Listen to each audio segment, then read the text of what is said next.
가을볕이 따사롭게 내리쬐는 10월의 어느 날이었다. 16 소녀 서연은 조상대대로 살아온 안동 근교의 작은 마을 은월촌 고택의 너른 마당에 서 있었다. 고택은 수백 년의 세월을 품은 채 고즈넉이 자리하고 있었고 해마다 이맘때면 열리는 달맞이 축제 준비로 분주했다. 서연의 집안에서 대대로 주최하는 이 축제는 마을 사람들에게도 큰 즐거움이었지만 어린 서연에게는 그저 조금은 귀찮고 부산스러운 연례 행사일 뿐이었다. 그래도 오래된 한옥 특유의 깊은 멋과 그윽한 나무 향기는 서연의 마음을 곧잘 차분하게 만들곤 했다. 집안 어른들은 제사 음식 준비와 손님 맞을 채비로 눈코뜰 새 없이 바빴고 서연에게는 본체와 사랑채 사이 평소에는 잘 사용하지 않는 낡은 별채 주변을 정리하고 간단한 장식을 다는 일이 맡겨졌다. 별채는 이 집에서도 가장 오래된 건물로 2층 구조의 다락방 같은 공간이 있었는데 그곳은 왠지 모르게 으스스한 분위기를 풍겨 어른들조차 특별한 일 없이는 잘 드나들지 않는 곳이었다.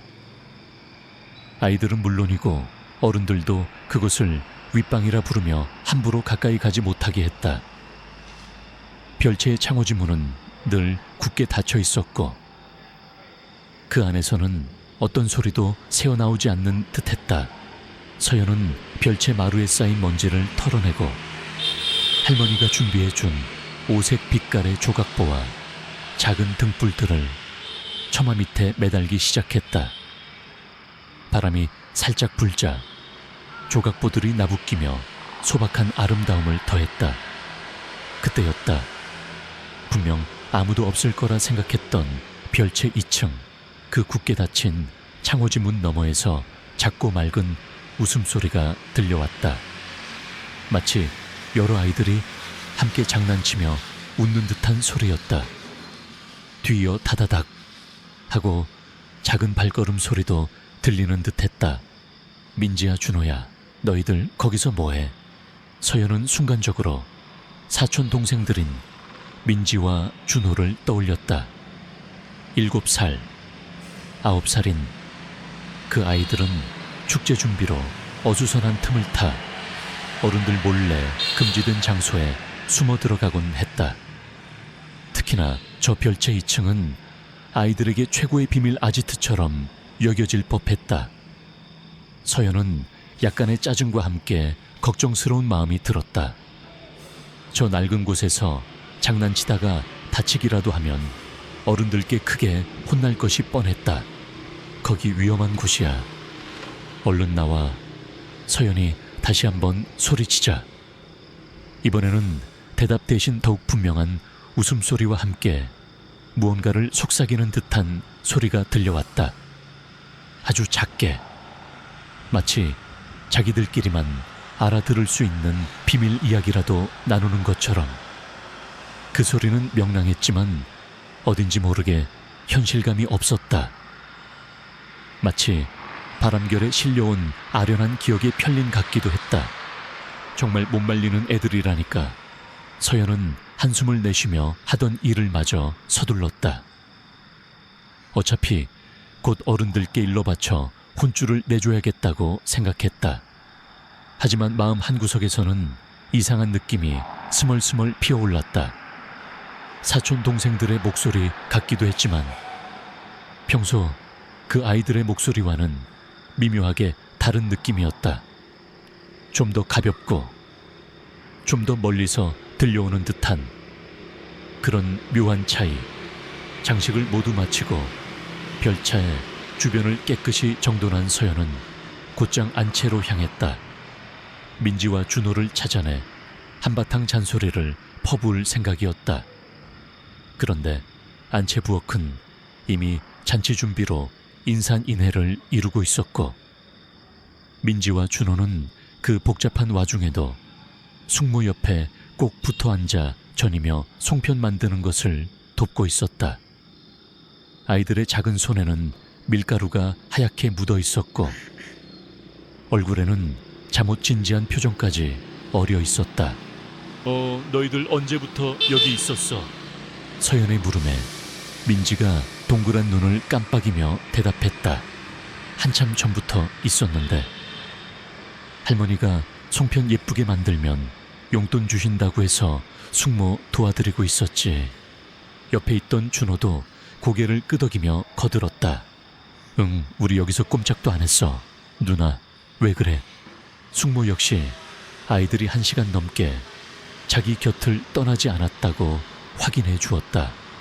아이들의 옷에는 어디를 돌아다닌 흔적도 없었고 그들의 천진한 표정에서는 거짓말을 하는 기색을 찾아볼 수 없었다. 그렇다면 아까 별채에서 들렸던 그 웃음소리와 발소리는 대체 무엇이었을까? 서연은 순간 혼란스러워졌다. 혹시 잘못 들은 것일까? 축제 준비로 시끌벅적한 분위기 탓에 다른 소리와 헷갈렸을 수도 있었다.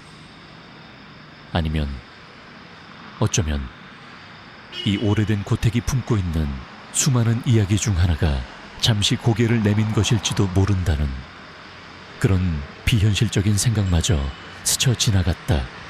아니야, 아무것도. 그냥 내가 뭘 잘못 들었나 봐. 서연은 애써 태어난 척하며 돌아섰지만 귓게는 여전히 별채 2층에서 들려왔던 그 맑고도 아련한 웃음소리가 맴도는 듯했다. 축제의 설렘과 기대감 사이로 오래된 한옥의 그늘진 구석에서 피어오른 작은 의문은 쉽사리 가시지 않았다.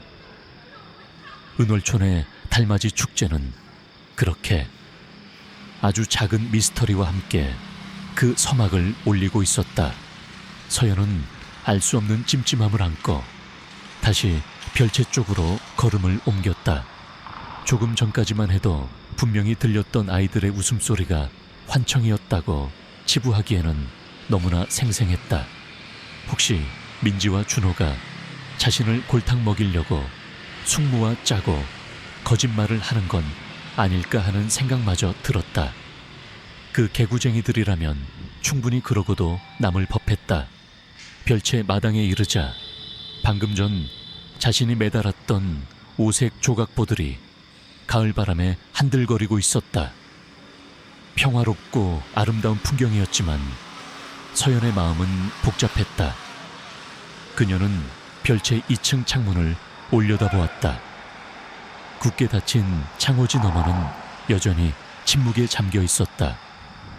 조금 전의 그 소란스러움은 온데간데 없었다. 정말 아무도 없는 건가? 서연은 나지막이 중얼거리며 별채의 낡은 나무 문으로 다가갔다. 문고리는 먼지가 쌓인 채 차갑게 식어 있었다. 혹시나 하는 마음에 살짝 당겨보았지만 문은 안에서 단단히 잠겨 있는 듯 꿈쩍도 하지 않았다. 별채 2층으로 올라가는 계단은 건물 안쪽에 있었기에 밖에서는 그곳으로 접근할 방법이 없었다. 만약 아이들이 정말 2층에 있었다면 누군가 안에서 문을 열어주지 않고서는 나올 수 없었을 것이다. 그럼 아까 그 소리는 대체 뭐였지? 내가 정말 잘못 들었나? 서연은 고개를 절레절레 흔들었다. 아무리 생각해도 이해가 되지 않았다. 아이들의 웃음소리, 발소리, 심지어 자기들끼리 속삭이는 듯한 소리까지. 그 모든 것이 너무나 선명했는데 마치 바로 곁에서 들리는 것처럼 생생했는데 그것이 전부 환청일 리가 없었다. 그녀는 다시 본체 마당으로 돌아왔다. 민지와 준호는 여전히 숙모 옆에서 송편을 빚고 있었고 그 모습은 누가 봐도 한참 동안 그 자리에 있었던 아이들 같았다. 서연은 숙모에게 다가가 조심스럽게 물었다. 숙모, 민지랑 준호 정말 아까부터 계속 여기 있었어요. 잠깐이라도 어디 안 갔고요. 숙모는 의아한 표정으로 서연을 바라보았다. 그럼 계속 내 옆에 있었지. 서연아, 너 왜 그러니? 아까부터 표정이 안 좋아 보인다. 아니에요. 그냥 제가 뭘 착각했나 봐요. 서연은 마지못해 대답했지만 마음속의 의문은 더욱 커져만 갔다. 그녀는 민지와 준호에게 다가가 다시 한번 물었다.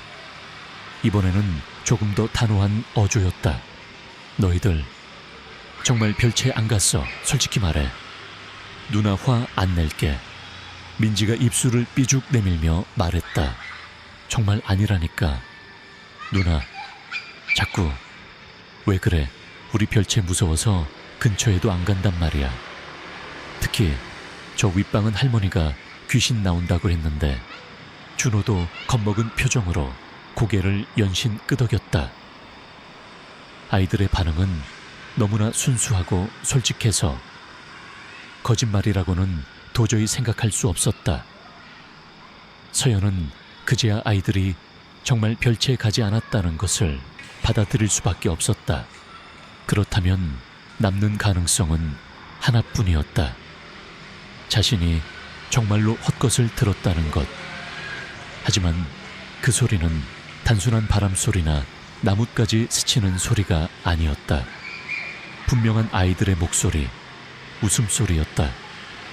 그것도 한 명이 아니라 여러 명의 아이들이 함께 있는 듯한, 혹시 다른 친척 아이들이 먼저 와서 숨어 있었던 걸까?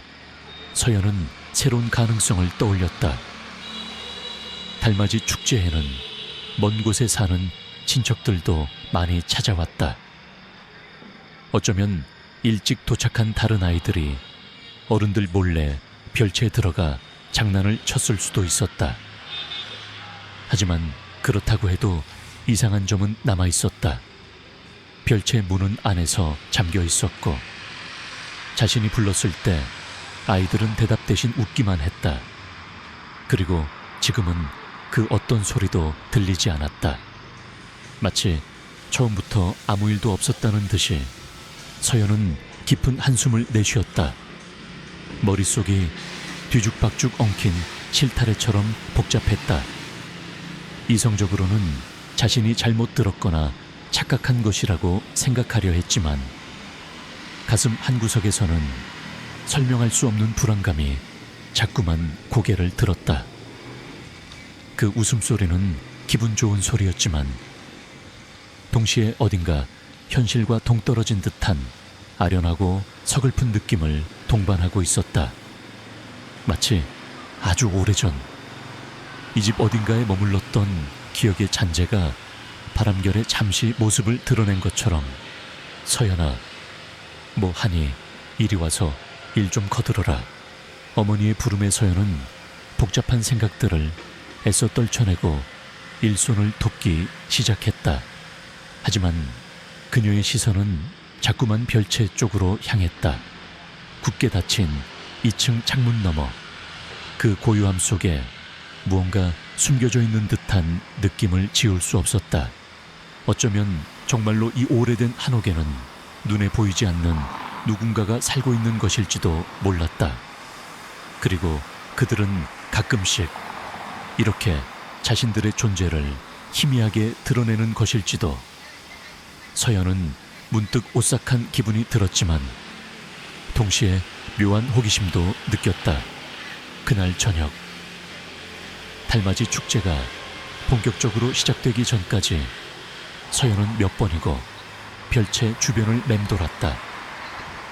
하지만 더 이상 그 어떤 소리도 들려오지 않았다.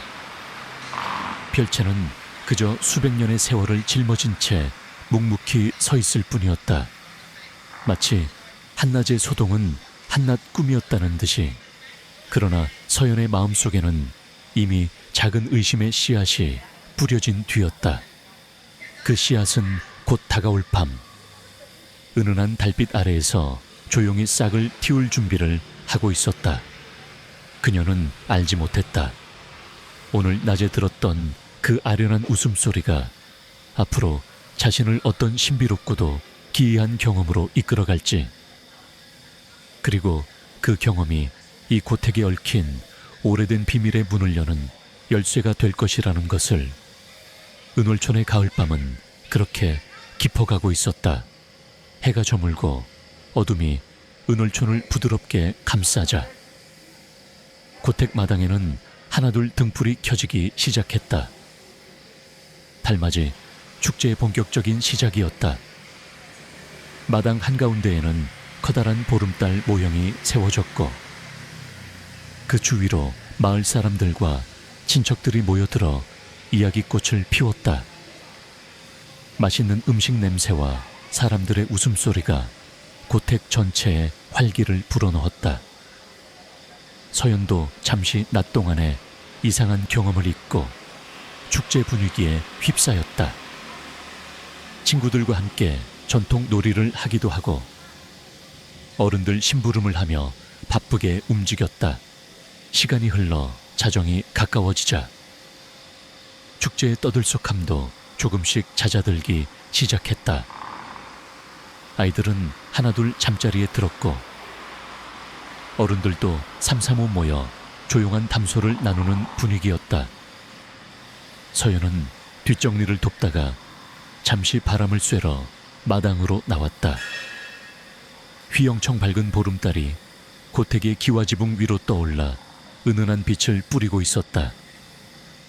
낮 동안의 햇살과는 또 다른 신비롭고 고요한 아름다움이었다. 그때 서연의 발길이 자신도 모르게 다시 별채 쪽으로 향했다. 낮에 들었던 그 기이한 웃음소리가 마음 한구석에 계속 남아있었기 때문이었다. 별채는 본체의 소란스러움과 달리 깊은 정적에 휩싸여 있었다. 달빛만이 낡은 건물 위로 스며들어 희미한 그림자를 만들고 있었다. 서연은 조심스럽게 별채 앞으로 다가갔다. 혹시나 또다시 그 소리를 들을 수 있을까 하는 일말의 기대와 두려움이 뒤섞인 감정이었다. 그런데 바로 그 순간 정말로 소리가 들려왔다. 이번에는 웃음소리가 아니었다. 아주 작고 부드러운 누군가가 자신을 부르는 듯한 속삭임이었다. 서연아, 그것은 분명 자신의 이름을 부르는 소리였다. 너무나 작아서 하마터면 놓칠 뻔했지만 고요한 밤 공기 속에서 그 소리는 서연의 귓가에 정확히 와닿았다. 목소리는 여자아이의 것 같기도 했고 남자아이의 것 같기도 한 중성적인 느낌이었다. 그리고 그 속삭임과 함께 아주 희미하고 아름다운 콧노래 소리도 들려오는 듯했다. 마치 오래된 자장가처럼 몽환적이고 구슬픈 멜로디였다. 소리는 별채 2층 낮에 웃음소리가 들렸던 바로 그 창문 쪽에서 나는 것 같았다. 서연은 심장이 두근거리는 것을 느끼며 창문을 올려다보았다. 하지만 달빛이 비껴드는 창호지는 짙은 그림자에 가려져 안을 전혀 분간할 수 없었다. 그저 어둠만이 깃들어 있을 뿐이었다. 온화한 가을밤이었음에도 불구하고 서연은 등골을 타고 서늘한 한기가 느껴지는 것을 막을 수 없었다. 이것은 단순한 착각이 아니었다. 분명 누군가가 혹은 무언가가 저 별채 안에 존재하고 있었다. 그리고 그것은 자신을 알고 있었다. 누구지 대체 누구길래 내 이름을... 서연은 자신도 모르게 뒷걸음질 쳤다. 공포심보다는 알 수 없는 미스터리함이 그녀를 압도했다. 낮의 일과 지금의 속삭임이 머릿속에서 뒤엉키며 혼란스러움을 가중시켰다. 혹시 정말로 민지가 말했던 것처럼 귀신이라도 있는 걸까? 할머니가 가끔 해주시던 옛날 이야기 속에 등장하는 집에 깃든 정령 같은 존재일까? 그녀는 서둘러 본체로 돌아왔다. 마침 마루에 앉아 밤하늘을 보고 있던 오빠 현우에게 다가가 조심스럽게 말을 걸었다. 현우는 서연보다 4살 많은 고등학생으로 평소 이성적이고 현실적인 성격이었다. 오빠, 나 방금 별채에서 이상한 소리 들었어. 현우는 시큰둥한 표정으로 서연을 돌아보았다. 무슨 소리? 또 고양이가 지나갔겠지. 아니면 바람 소리거나. 아니야. 분명히 누가 내 이름을 불렀어. 아주 작게. 속삭이는 것처럼. 그리고 이상한 노래 소리도 들렸고 서연은 낮에 있었던 일까지 간략하게 설명했다. 현우는 잠시 미간을 찌푸리더니 피식 웃었다. 서연아, 너 오늘 축제 때 귀신 이야기 너무 많이 들은 거 아니냐? 그러니까 헛것이 들리는 거지.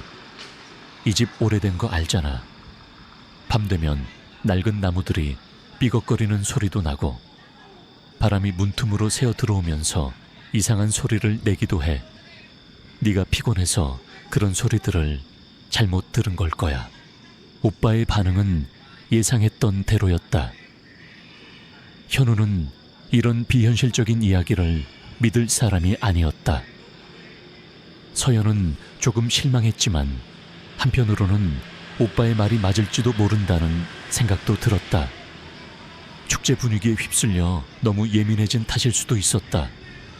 그리고 오늘따라 유난히 피곤하기도 했다. 그런가? 그냥 내가 잘못 들었나 봐. 서연은 애써 아무렇지 않은 척 말했지만 귓게는 여전히 그 신비로운 속삭임과 콧노래가 맴도는 타듯했다. 그녀는 오빠에게 더 이상 아무 말도 하지 않았다. 어차피 믿어주지 않을 테니 혼자서라도 이 미스터리를 풀어봐야겠다고 생각했다.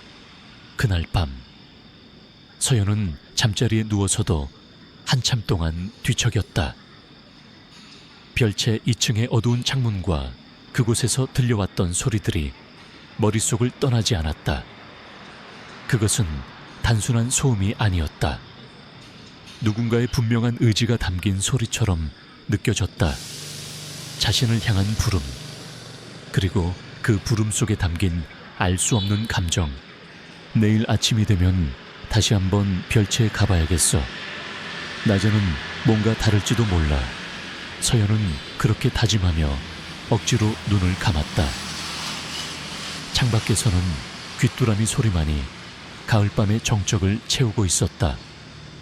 하지만 그 정적 너머 어딘가에서 보이지 않는 존재가 자신을 지켜보고 있을지도 모른다는 생각에 쉽게 잠들지 못했다. 은월촌의 달은 서연의 창문에도 그 신비로운 빛을 들이우고 있었고 고택의 밤은 비밀스러운 속삭임과 함께 더욱 깊어가고 있었다. 다음 날 아침 서연은 밤새 뒤척였던 탓에 조금 피곤한 몸을 이끌고 일어났다. 창밖은 여전히 축제의 부산스러움으로 가득했지만 그녀의 마음은 온통 별채에 쏠려 있었다. 아침 식사를 마치는 둥 많은 둥하고는 슬그머니 별채 쪽으로 향했다. 햇살이 밝게 비추는 낮은 밤과는 사뭇 다른 느낌이었다. 낡았지만 정갈한 별채는 그저 조용히 서 있을 뿐. 어젯밤의 신비로운 속삭임은 간밤의 꿈처럼 아득하게 느껴졌다. 서연은 별채 2층 창문을 한참 동안 올려다보았다. 하지만 아무런 소리도 아무런 움직임도 없었다. 어쩌면 정말 오빠의 말처럼 자신이 피곤해서 헛것을 들었던 것일지도 모른다고 생각하며 애써 마음을 다잡았다. 오늘은 축제의 마지막 날이었고 아직 해야 할 일이 많았다. 그렇게 하루 종일 축제 준비와 손님 맞으러 정신없이 시간을 보냈다. 저녁이 되어 마지막 축제 행사인 강강술래가 끝나고 모든 소란이 잦아들자 서연은 비로소 안도의 한숨을 내쉴 수 있었다. 길었던 달맞이 축제가 드디어 막을 내린 것이다. 며칠이 흘러 은월초는 다시 평소의 고요함을 되찾았다. 친척들은 모두 돌아갔고 서연의 가족들도 일상으로 복귀했다. 서연 역시 학교 생활에 전념하며 별채에서 있었던 기이한 일들을 조금씩 잊어가는 듯했다.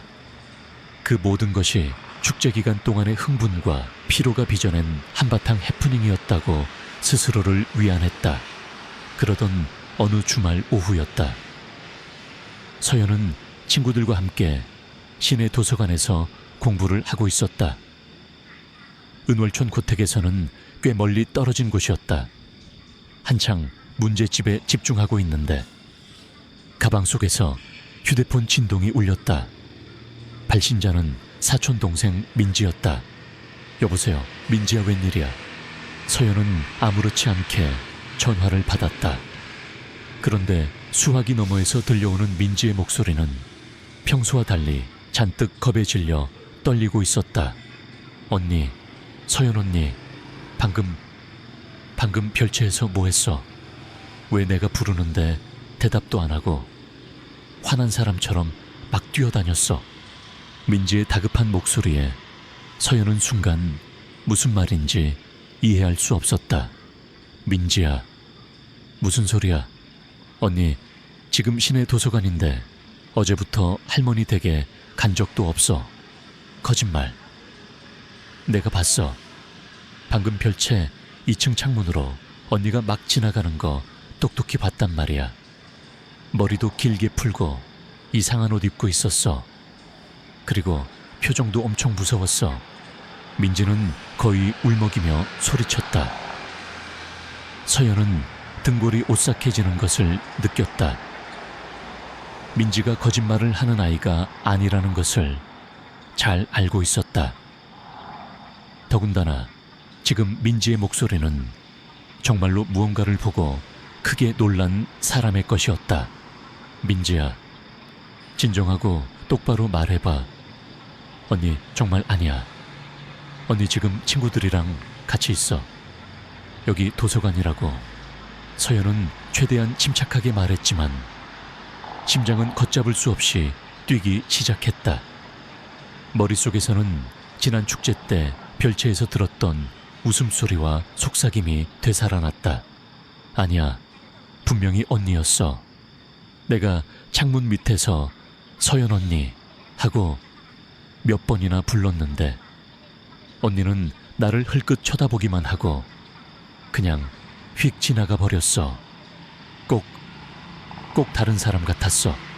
민지의 말은 너무나 확신에 차 있었다. 서연은 더 이상 아무 말도 할 수 없었다. 만약 민지가 본 것이 자신이 아니라면 대체 누구란 말인가? 그것도 자신의 모습을 하고 별채 2층을 돌아다니는 존재는 민지야. 혹시 거기에 다른 어른들은 안 계셔? 할머니나 숙모는? 할머니는 마실 가셨고 엄마는 밭에 일하러 가셨어. 나 혼자 집에 있었단 말이야.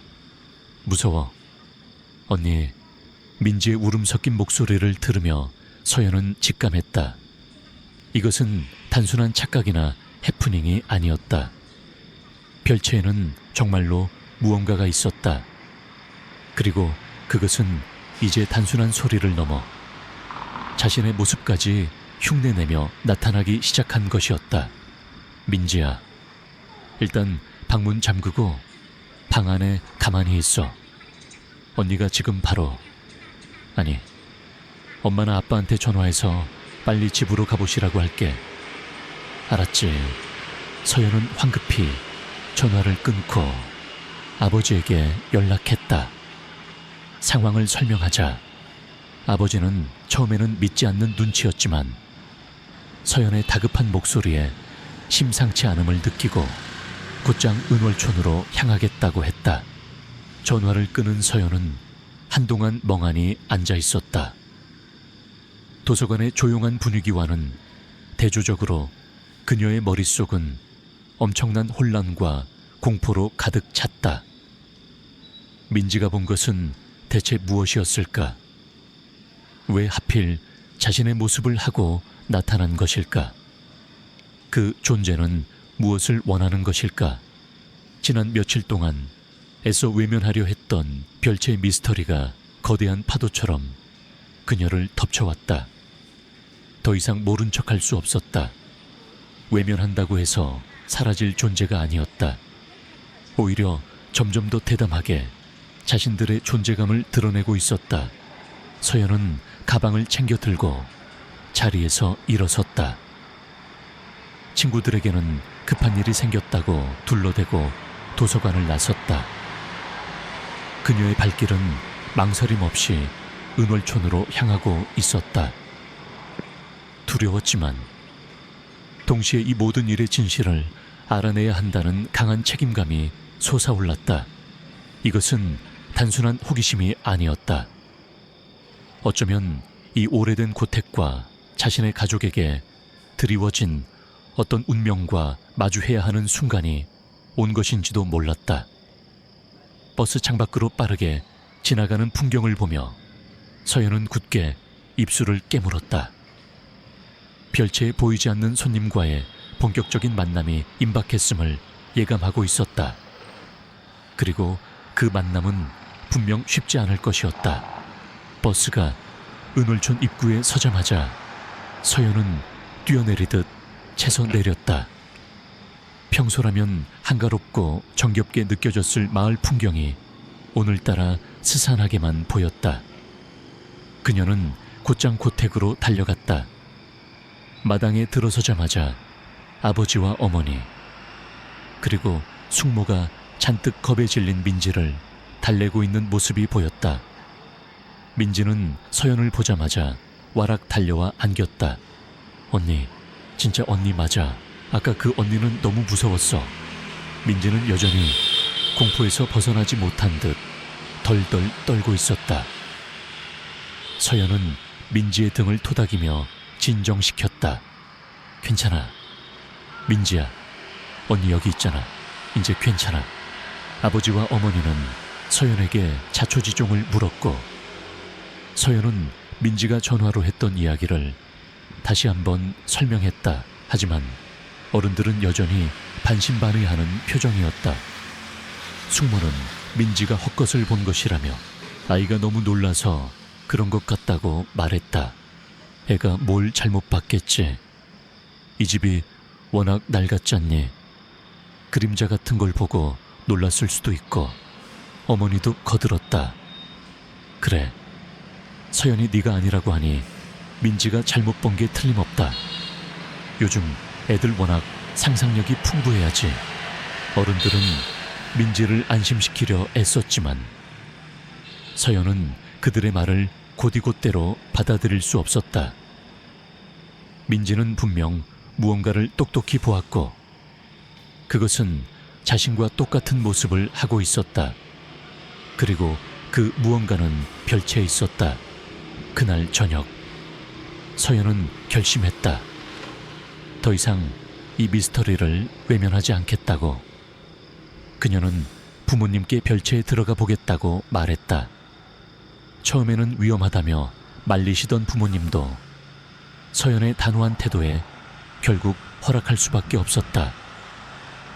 다만 혼자는 절대 안 되고 아버지나 오빠, 현우와 함께 가라는 조건을 달았다. 다음 날 아침 서연은 아버지와 함께 별채로 향했다.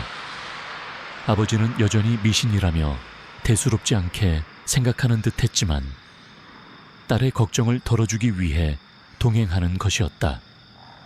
별채 문은 여전히 굳게 잠겨 있었다. 아버지가 창고에서 낡은 열쇠 꾸러미를 가져와 몇 번을 맞춰본 끝에야 삐걱거리는 소리와 함께 무거운 나무 문이 열렸다.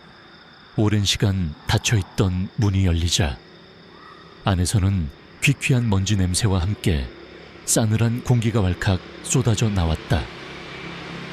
별채 내부는 생각보다 넓었지만 가구라고는 거의 없는 텅 빈 공간이었다. 햇빛이 잘 들지 않아 전체적으로 어둡고 음침한 분위기가 감돌았다. 봐라, 아무것도 없지. 그냥 낡고 빈 건물일 뿐이야. 아버지가 퉁명스럽게 말했다. 하지만 서연의 눈에는 그렇게 보이지 않았다. 그녀는 조심스럽게 안으로 발을 들여놓았다. 삐걱거리는 마룻바닥 소리가 유난히 크게 울렸다. 2층으로 올라가는 좁고 가파른 나무 계단이 눈에 들어왔다. 민지가 자신을 보았다는 바로 그곳이었다. 제가 2층에 한번 올라가 볼게요. 위험해. 서연아, 저 계단 낡아서 무너질지도 몰라. 아버지의 만류에도 불구하고 서연은 조심스럽게 계단을 오르기 시작했다. 한 걸음 한 걸음 옮길 때마다 나무 계단은 금방이라도 부서질 것처럼 위태롭게 삐걱거렸다. 마침내 2층 다락방 같은 공간에 다다랐을 때 서연은 숨이 멎는 듯한 긴장감을 느꼈다. 2층 역시 텅 비어 있기는 마찬가지였다. 작은 창문 하나가 있었지만 창호지가 군데군데 찢어져 있어 안은 더욱 어두컴컴했다. 바닥에는 먼지만 두껍게 쌓여 있었다. 그런데 그때 서연의 눈에 이상한 것이 들어왔다. 방 한구석에 놓인 작은 나무 상자였다. 너무나 낡고 오래되어 금방이라도 부서질 것 같은 상자였지만 그 위에는 먼지가 거의 쌓여 있지 않았다. 마치 누군가가 최근에 만지기라도 한 것처럼. 그리고 또 하나, 창문 바로 아래쪽 바닥에는 아주 희미하게나마 발자국 같은 흔적이 남아 있었다. 너무 작아서 어린아이의 것 같기도 했고 동물의 것 같기도 한 그런 기이한 형태의 자국이었다. 서연은 심장이 빠르게 뛰는 것을 느꼈다. 그때 아래층에서 아버지가 부르는 소리가 들렸다. 서연아, 그만 내려와. 거기 오래 있을 곳 못 된다. 서연은 아쉬움을 뒤로 하고 다시 계단을 내려왔다. 아버지에게 나무 상자와 발자국에 대해 이야기했지만 아버지는 먼지가 바람에 날려 그렇게 보일 수도 있다며 대수롭지 않게 넘겼다. 별채에서 나온 후에도 서연의 마음은 계속 무거웠다. 분명 무언가 있었다. 자신이 직접 본 것은 아니지만 그곳에 누군가가 머물고 있다는 강한 확신이 들었다. 그날 이후 서연은 틈만 나면 별채 주변을 맴돌며 그곳을 관찰하기 시작했다. 물론 어른들 몰래였다. 그러던 중 몇 가지 이상한 점들을 더 발견하게 되었다. 어느 날은 별채 창문턱에 놓아두었던 작은 조약돌의 위치가 미세하게 바뀌어 있었고 또 다른 날에는 분명 닫아두었던 별채의 작은 쪽문이 살짝 열려 있기도 했다.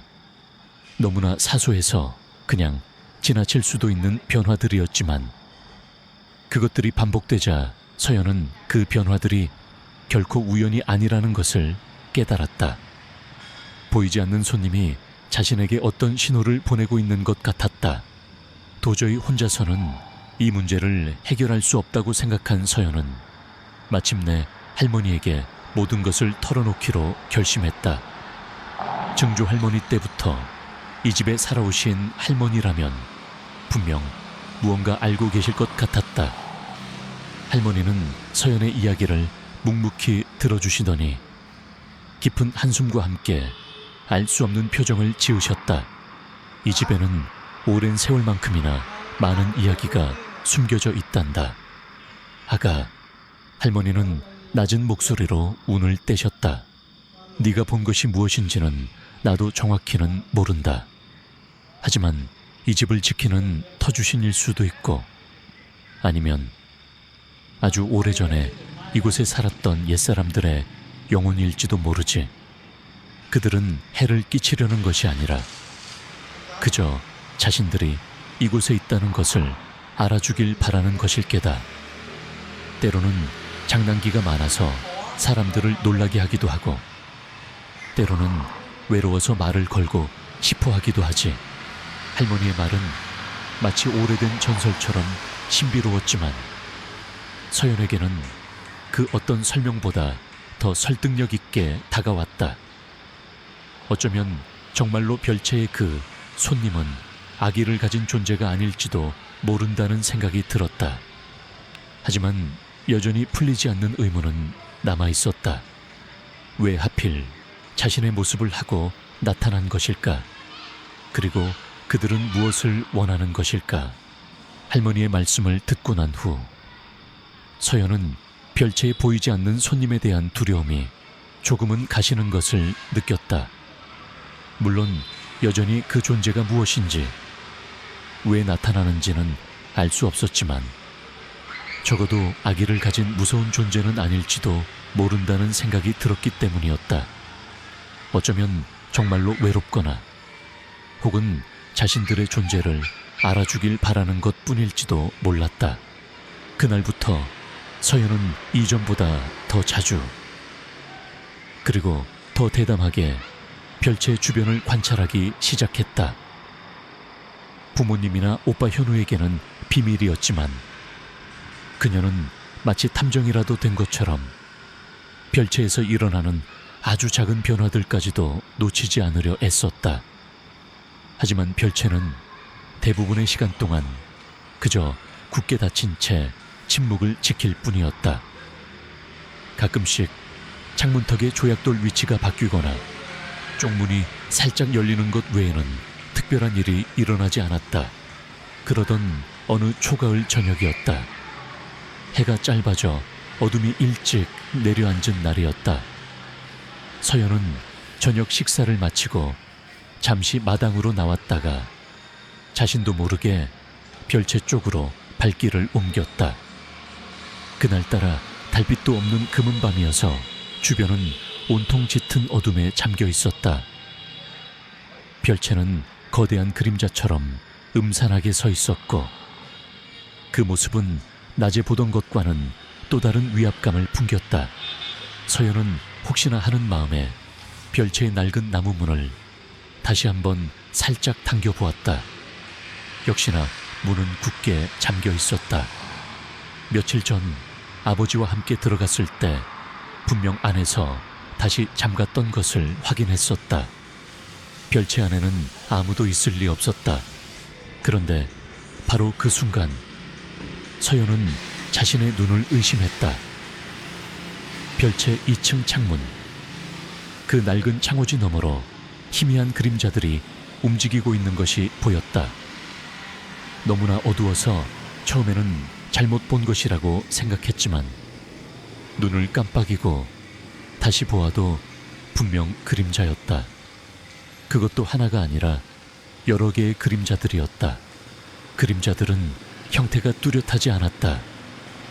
마치 아지랑이처럼 흔들리기도 하고 길게 늘어났다가 다시 줄어들기도 했다. 하지만 때때로 그것들은 어렴풋이나마 사람의 형상을 띠는 것처럼 보이기도 했다. 어떤 그림자는 마치 춤을 추는 것처럼 우아하게 움직였고 또 다른 그림자는 방 안을 초조하게 서성이는 듯했다. 마치 소리 없는 인형극을 보는 것 같았다. 가장 이상한 것은 아무런 소리도 들리지 않는다는 점이었다. 낮에 들었던 웃음소리나 속삭임, 콧노래 같은 것은 전혀 없었다. 그저 고요한 침묵 속에서 그림자들만이 하염없이 움직이고 있을 뿐이었다. 그 모습은 무섭다기보다는 기이하고 신비로웠다. 마치 다른 차원의 존재들이 자신들만의 방식으로 소통하고 있는 듯한 느낌이었다. 서연은 숨을 죽인 채 한참 동안 그 광경을 지켜보았다. 그림자들은 마치 그녀가 보고 있다는 것을 전혀 의식하지 못하는 것처럼, 혹은 의식하면서도 개의치 않는다는 것처럼 자신들의 움직임을 계속했다. 그들은 누구일까? 할머니가 말씀하신 옛사람들일까? 아니면 이 집에 깃든 또 다른 미지의 존재일까?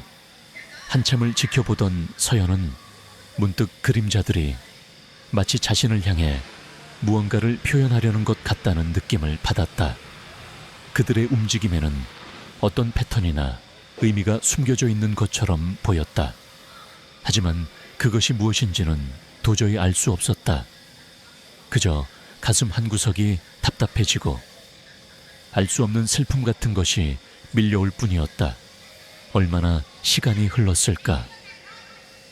갑자기 그림자들이 일제히 움직임을 멈추더니 스르르 사라져 버렸다. 마치 처음부터 아무것도 없었다는 듯이. 별채 2층 창문은 다시 짙은 어둠에 잠겼고 주변에는 정막만이 감돌았다. 서연은 한동안 멍하니 그 자리에 서 있었다. 방금 자신이 본 것이 현실인지 꿈인지 분간하기 어려웠다. 하지만 가슴속에 남아있는 강렬한 잔상은 그것이 결코 헛것이 아니었음을 말해주고 있었다. 별채에는 분명 그들이 있었다. 그리고 그들은 이제 소리뿐만 아니라 모습까지 드러내며 자신들의 존재를 알리고 있었다. 그날 밤 서연은 잠을 이룰 수 없었다. 머릿속에는 온통 창호지 위에서 춤추던 그림자들의 모습만이 가득했다. 그들은 위협적이지 않았다. 오히려 어딘가 애처롭고 쓸쓸해 보이기까지 했다. 마치 자신들의 이야기를 들어줄 사람을 간절히 기다리고 있는 것처럼. 그들은 내게 무엇을 말하고 싶었던 걸까? 서연은 이 미스터리를 반드시 풀어야겠다고 다시 한번 다짐했다. 단순히 호기심 때문이 아니었다. 어쩌면 그 그림자들은 자신에게 도움을 요청하고 있는 것인지도 모른다는 생각이 들었기 때문이었다. 그리고 만약 그렇다면 자신은 그들을 외면해서는 안 될 것 같았다. 다음 날부터 서연은 별채의 그림자들을 다시 볼 수 있기를 기다렸다. 하지만 며칠이 지나도록 그림자들은 다시 나타나지 않았다. 별채는 그저 굳게 닫힌 채 침묵을 지킬 뿐이었다. 마치 그날 밤의 일은 정말로 한여름밤의 꿈이었던 것처럼. 하지만 서연은 포기하지 않았다. 그녀는 그들이 다시 나타날 때까지 기다릴 생각이었다. 그리고 그때가 되면 용기를 내어 그들에게 먼저 말을 걸어볼 생각이었다. 그들이 누구인지, 무엇을 원하는지, 그리고 왜 자신에게만 그 모습을 드러내는 것인지. 은월촌 고택의 가을은 그렇게 보이지 않는 손님들과의 기묘한 숨바꼭질과 함께 깊어가고 있었다. 며칠이 지나도 별채의 그림자들은 다시 나타나지 않았다. 서연은 매일 저녁 별채의 주변을 서성였지만 금은밤에 보았던 신비로운 그림 자극은 다시 펼쳐지지 않았다. 마치 그날의 일은 모두 꿈이었던 것처럼. 별채는 깊은 침묵 속에 잠겨있을 뿐이었다. 하지만 서연은 그날 밤에 강렬했던 기억을 잊을 수 없었다. 창호지 위에서 춤추던 그림자들의 애처로운 몸짓은 그녀의 뇌리에 깊이 새겨져 있었다. 결국 서연은 다시 한번 할머니를 찾아가기로 마음먹었다. 지난번에는 그저 막연하게 보이지 않는 손님에 대해 이야기했지만 이번에는 자신이 직접 본 그림자들의 모습에 대해 구체적으로 설명하고 할머니의 조언을 구하고 싶었다. 그날 오후 서연은 할머니 방으로 건너갔다. 할머니는 평소처럼 마루에 앉아 마당의 감나무를 물끄러미 바라보고 계셨다. 서연은 조용히 할머니 곁에 앉아 며칠 전 밤에 별채에서 보았던 그림자들에 대해 자세히 이야기하기 시작했다. 소리 없이 움직이던 그림자들, 사람의 형상을 하기도 하고 춤을 추는 듯 보이기도 했던 그 기이한 광경을 최대한 침착하게 설명했다. 할머니는 서연의 이야기를 말없이 듣고 계셨다. 표정에는 큰 변화가 없었지만 깊은 눈매에는 알 수 없는 상념이 스쳐 지나가는 듯 했다. 서연의 이야기가 끝나자 할머니는 긴 한숨을 내쉬며 입을 열었다. 네가 본 것이 어쩌면 그 아이들일지도 모르겠구나. 그 아이들이여 누구를 말씀하시는 거예요? 할머니, 서연은 반문했다. 할머니의 목소리에는 평소와 다른 어떤 슬픔과 그리움 같은 것이 묻어 있었다. 할머니는 잠시 창밖을 바라보시더니 아주 오래전 이야기를 꺼내기 시작했다. 그것은 할머니가 아직 어렸던 시절, 그러니까 수십 년 전의 일이었다. 내가 너만 했을 때보다 더 어렸을 적이었지. 그때 이 집에는 우리 직계 가족 말고도 먼 친척벌 되는 한 가족이 별채 잠시 머물렀단다. 그 집에 내 또래의 아이들이 여럿 있었는데 어찌나 밝고 명랑하던지 하루 종일 별채 주변에서 웃음소리가 끊이지 않았지. 그 아이들은 특히 저 별채 2층 다락방을 저희들만의 아지트처럼 여기며 온갖 놀이를 하곤 했단다. 그림자 놀이도 그 아이들이 참 좋아했던 놀이 중 하나였지. 할머니의 이야기를 듣는 동안 서연은 마치 자신이 그 시절로 돌아간 듯한 착각에 빠졌다. 별채에서 들려오던 아이들의 웃음소리, 창호지 위에서 춤추던 그림자들이 조금씩 이해되기 시작했다. 그 아이들은 어떻게 됐어요? 할머니, 서연의 부름에 할머니의 얼굴에 잠시 어두운 그늘이 드리워졌다. 그해 겨울, 아주 지독한 돌림병이 마을을 휩쓸었단다. 많은 사람들이 병으로 고생했고 안타깝게도 별채에 살던 그 아이들 중 몇몇도 그 병을 이기지 못했지. 너무나 갑작스러운 일이었어. 그렇게 건강하고 밝았던 아이들이 하루아침에 쯧쯧. 할머니는 말을 잇지 못하고 고개를 저었다. 서연은 가슴 한구석이 아릿해지는 것을 느꼈다. 그렇다면 자신이 본 그림자들과 들었던 소리들은 수십 년 전 이 집에서 짧은 생을 마감했던 그 아이들의 영혼이었을까? 그 후로 그 가족은 슬픔을 이기지 못하고 얼마 안 되어 이곳을 떠났단다. 별채는 오랫동안 비어 있었고 사람들은 그곳에서 가끔 이상한 소리가 들리거나 그림자가 보인다는 말을 하기 시작했지. 어른들은 그저 낡은 집에서 나는 소리이거나 헛것을 본 것이라고 했지만 나는 어렴풋이 알고 있었단다. 그 아이들이 여전히 저 별채에 머물고 있다는 것을. 할머니는 서연의 손을 잡으며 말을 이었다. 서연아, 네가 본 것은 아마도 그 아이들의 즐거웠던 기억의 잔상일 게다. 그들은 아기를 가진 존재가 아니야. 그저 자신들이 가장 행복했던 순간들을 반복하고 있는 것뿐이지. 어쩌면 아직 자신들이 이 세상을 떠났다는 것을 깨닫지 못하고 있는지도 모르고, 그래서 가끔씩 사람들에게 말을 걸기도 하고 자신들의 존재를 알리려고 하는 것이겠지.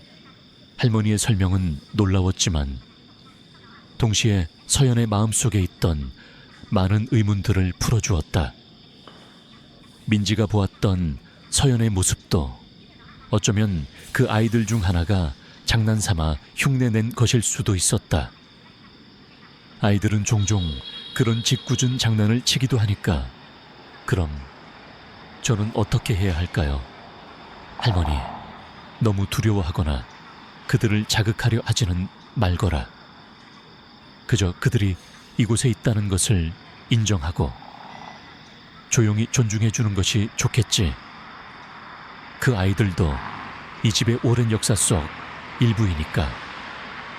가끔씩 네가 그들을 기억해주고 마음속으로나마 인사를 건넨다면 어쩌면 그 아이들도 조금은 위안을 받을 수 있을지 모르겠구나. 할머니의 말은 서연에게 큰 울림을 주었다. 더 이상 별채의 존재들은 두려움의 대상이 아니었다. 오히려 안타깝고 가여운 존재로 느껴졌다. 수십 년 동안 자신들의 공간에 갇혀 행복했던 기억만을 반복하고 있는 어린 영혼들. 어쩌면 그들은 누군가가 자신들의 이야기를 들어주고 기억해주기를 간절히 바라고 있었던 것인지도 몰랐다. 그날 이후 서연은 별채를 바라보는 시선이 달라졌다. 그곳은 더 이상 으스스하고 기분 나쁜 공간이 아니었다. 아픈 사연을 간직한, 하지만 여전히 순수한 아이들의 영혼이 머무는 특별한 장소가 되었다. 그녀는 이제 그 보이지 않는 손님들을 조금 더 이해할 수 있을 것 같았다. 그리고 그들과 어떤 방식으로든 소통할 수 있는 방법을 찾아야겠다고 생각했다.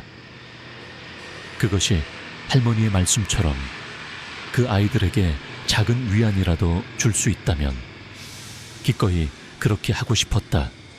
할머니로부터 별채에 얽힌 슬픈 이야기를 전해 들은 후 서연의 마음은 한결 가벼워지면서도 한편으로는 먹먹함을 느꼈다.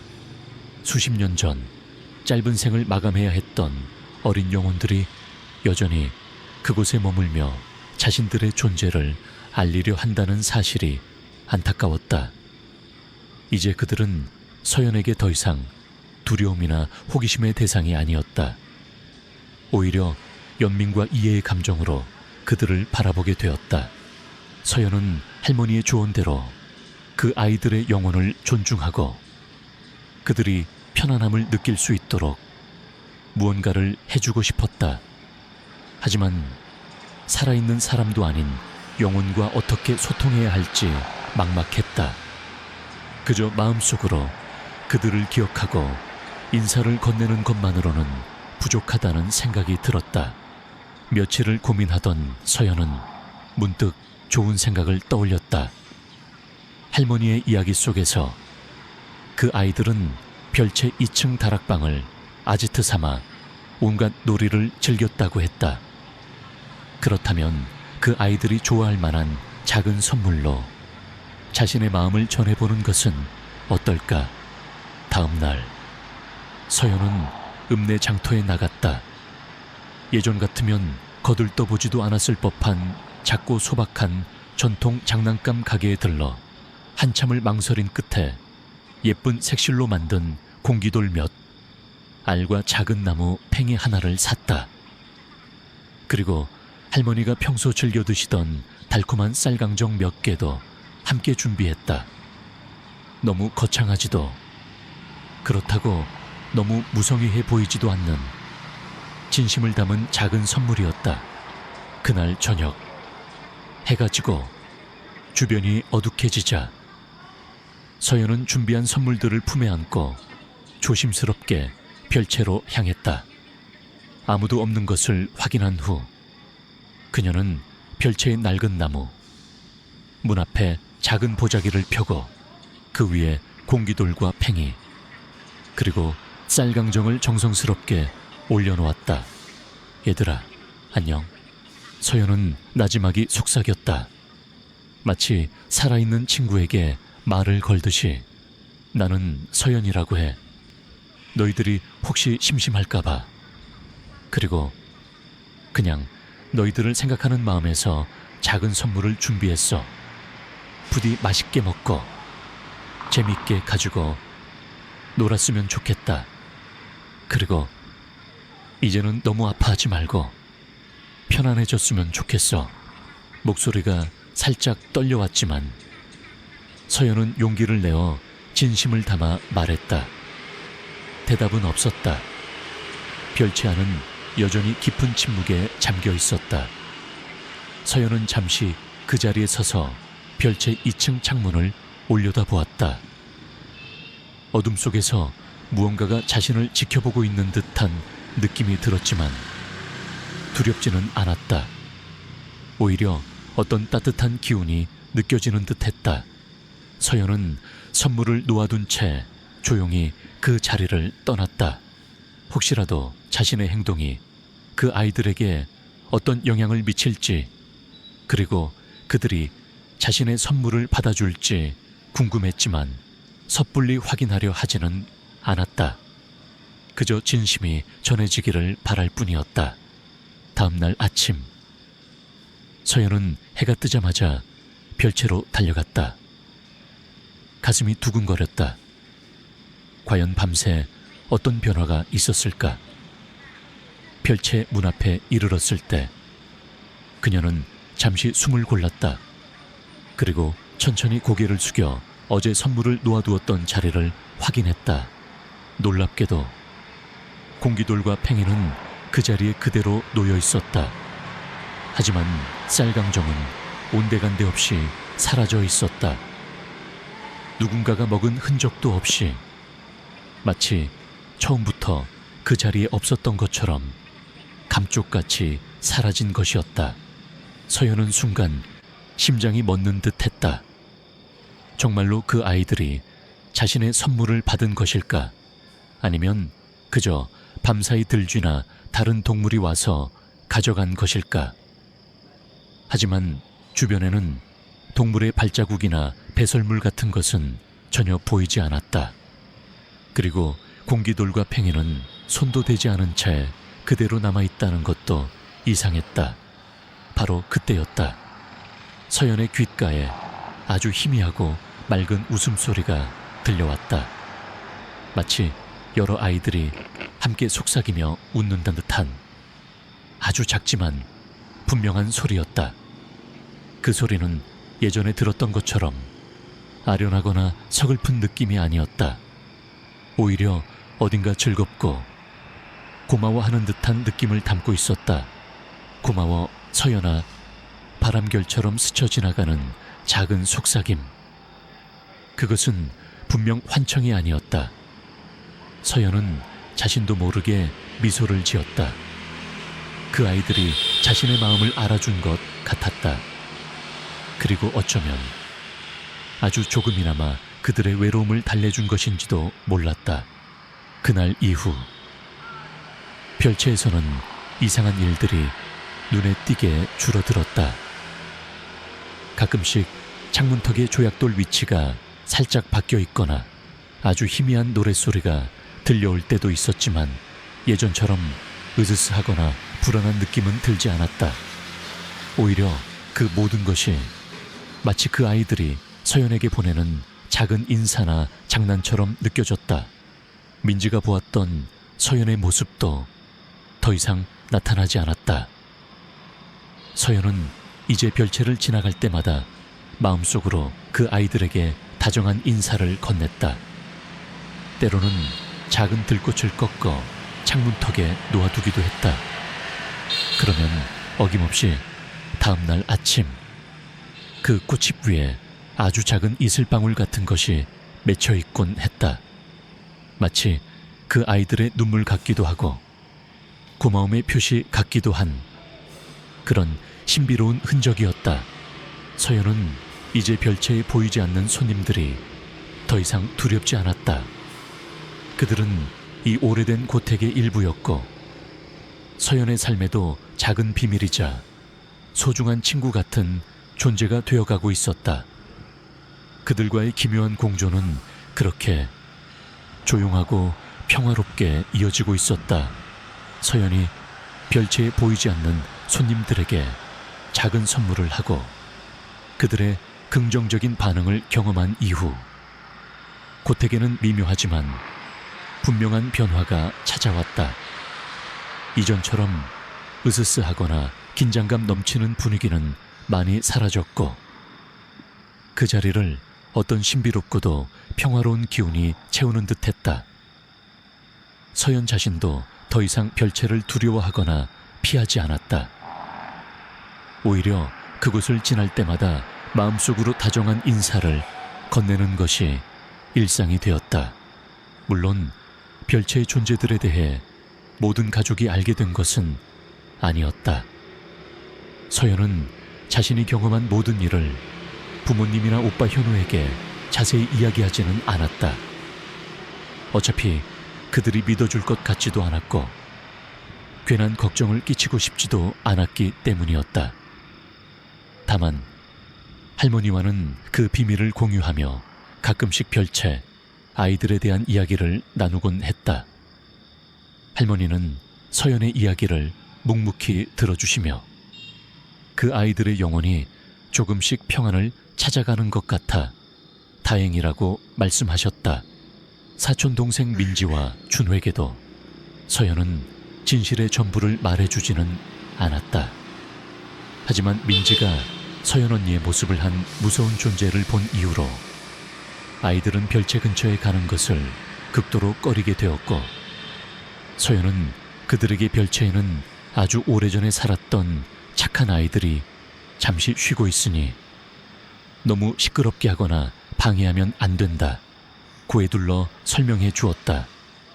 아이들은 그 말을 곧이곧대로 믿는 눈치였고, 그 후로는 별채를 신성한 공간처럼 여기며 조심스럽게 대했다. 가족들 사이에서는 암묵적으로 별채를 특별한 공간으로 여기는 분위기가 형성되었다. 예전처럼 단순히 낡고 위험한 건물로 취급하는 것이 아니라 어떤 존중과 경외심을 가지고 대하게 된 것이다. 더 이상 어른들은 아이들에게 별채 근처에 가지 말라고 엄하게 다그치지 않았고, 아이들 역시 호기심으로라도 그곳을 함부로 드나들려 하지 않았다. 별채는 그렇게 고택안의 또 다른 작은 성역처럼 조용히 그 자리를 지키게 되었다. 그렇다고 해서 별채의 모든 기이한 현상이 완전히 사라진 것은 아니었다. 아주 가끔씩, 정말 아주 가끔씩은 예전처럼 작은 일들이 일어나곤 했다. 어느 날 아침에는 분명 굳게 닫아두었던 별채의 작은 창문이 아주 살짝 열려있기도 했고, 또 어떤 날에는 서연이 어릴 적 가지고 놀던 낡은 구슬 하나가 별채 마루 끝에 덩그러니 놓여있기도 했다. 서연이 별채, 아이들을 위해 놓아둔 작은 들꽃 옆에 마치 답례라도 하듯 빛바랜 작은 종이학이 접혀있는 날도 있었다. 이런 일들은 더 이상 서연이나 가족들에게 두려움을 주지 않았다. 오히려 그것은 별채, 아이들이 여전히 그곳에 머물며 자신들의 존재를 부드럽게 알리는 방식처럼 느껴졌다. 마치 수줍은 아이들이 숨어서 장난을 치거나 혹은 고마움을 표현하는 것처럼. 서연은 그런 작은 흔적들을 발견할 때마다 가슴 한구석이 따뜻해지는 것을 느꼈다. 시간이 흐르면서 서연은 자신도 모르게 별채에 보이지 않는 손님들과 고택 사이의 중재자이자 그 비밀을 간직한 수호자 같은 역할을 하게 되었다. 그녀는 누구보다 별채, 아이들의 마음을 잘 이해했고, 그들이 무엇을 원하고 무엇을 싫어하는지 어렴풋이나마 느낄 수 있었다. 예를 들어 집안 어른들이 별채를 수리하거나 다른 용도로 사용하려는 논의를 할 때면 서연은 왠지 모르게 가슴이 답답해지고 불안한 기운을 느꼈다. 그럴 때면 할머니께 조용히 말씀드려 그 계획을 무산시키기도 했다. 그녀는 이제 더 이상 별채의 존재들이 두렵지 않았다. 오히려 그들은 서연에게 있어 이 오래된 고택이 품고 있는 깊은 역사와 비밀을 상징하는 존재가 되었다. 수백 년의 세월 동안 이 집을 거쳐갔던 수많은 사람들의 이야기, 그들의 기쁨과 슬픔, 웃음과 눈물이 별채의 그 작은 공간 안에 응축되어 있는 것 같았다. 그리고 그 중심에는 짧은 생을 마감해야 했던 어린 영혼들의 순수하고도 애틋한 마음이 자리하고 있었다. 서연은 그들과의 기묘한 공존을 통해 삶과 죽음, 그리고 시간의 흐름에 대해 다시 한번 생각하게 되었다. 눈에 보이지 않는다고 해서 존재하지 않는 것은 아니며, 과거는 현재와 단절된 것이 아니라 끊임없이 이어져 영향을 미치고 있다는 것을 깨달았다. 별채의 아이들은 그녀에게 그런 소중한 가르침을 주는 존재이기도 했다. 가을이 깊어가고 겨울이 다가오면서 은월촌 고택은 또 다른 계절을 맞이할 준비를 하고 있었다. 별채는 여전히 조용했지만 그 안에는 보이지 않는 온기가 흐르는 듯했다. 서연은 가끔씩 밤하늘의 별을 보며 별채 아이들을 생각했다. 그들이 언젠가는 자신들이 머물던 그 공간을 떠나 더 넓고 자유로운 세상으로 나아갈 수 있기를.